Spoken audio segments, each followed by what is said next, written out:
success is best shared. So when we have success, these are the people you're going to share with, and you'll never forget it. Be advised, my OnlyFans is now 20% off. Weirdos are gonna come after y'all. Oh no! Oh no!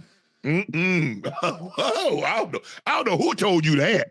What's going on, good people? Let us talk about West Virginia's war on TikTok. Rich Rodriguez versus the dancing menace somebody. Quick, hide Coach Prime's phone. We cannot let him see this nonsense. Because if we're banning TikTok dancing, Travis Hunter should have been kicked off the team years ago. That man was out here doing full routines on TikTok, won a Heisman Trophy, and still locked down receivers like it was his 9 to 5. But hey, what do we know? Now, enter West Virginia's modern-day football philosopher, Coach Rich Rodriguez, who apparently wants his players to channel the spirit of a 1970s steel mill worker. The man stood in front of a microphone and proudly declared, "No dancing on TikTok in my program," as if that's been the secret ingredient to championships this whole time. Sir, you went 60-26 at West Virginia and then fumbled the bag at Michigan worse than a running back with buttered gloves. Maybe, just maybe, the problem wasn't dancing. The TikTok ban, a strategy for toughness? According to Coach Rodriguez, having a hard edge means no synchronized 2 steps on the internet. That's right, fellas. Hit the weight room. Run your drills. But if he catches you hitting the gritty, it's game over.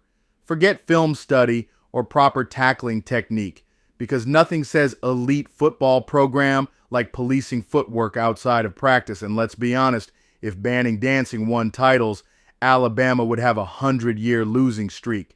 Meanwhile, Oregon's Evan Stewart has 2 million followers. Duke's Jared McCain is closing in on 5 million. And these dudes are out here cashing NIL checks while still playing at a high level. But no. Coach Rodriguez is focused on a bigger threat. Not game preparation, not talent development, but a bunch of 19-year-olds getting comfortable on their phones. Team over individual. Unless you're talking about yourself, Rodriguez hit us with a classic old head football guy rant about how football is about the team, not the individual. And sure, that sounds cool. Until you remember that he personally dipped on West Virginia right before they had a shot at a national title to take a bigger check at Michigan. You mean to tell me dancing is a distraction, but bailing on your team before the biggest game in school history is fine? Interesting. Now back to Coach Prime, the man who embraces the modern era, lets his players have NIL success, and oh yeah, turn Colorado into a national brand overnight. Imagine him telling his players, "Fellas, you can buy Lamborghinis with your NIL money, but if I see you do the moonwalk, you're benched." See how dumb that sounds?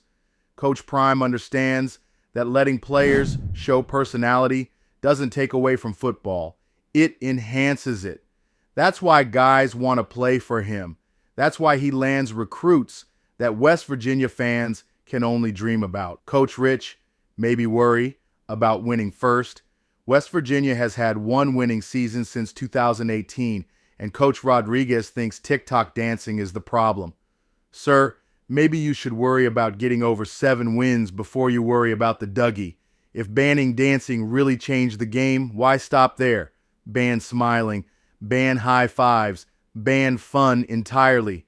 Let's turn football into a lifeless dystopian drill camp where players move like soulless robots.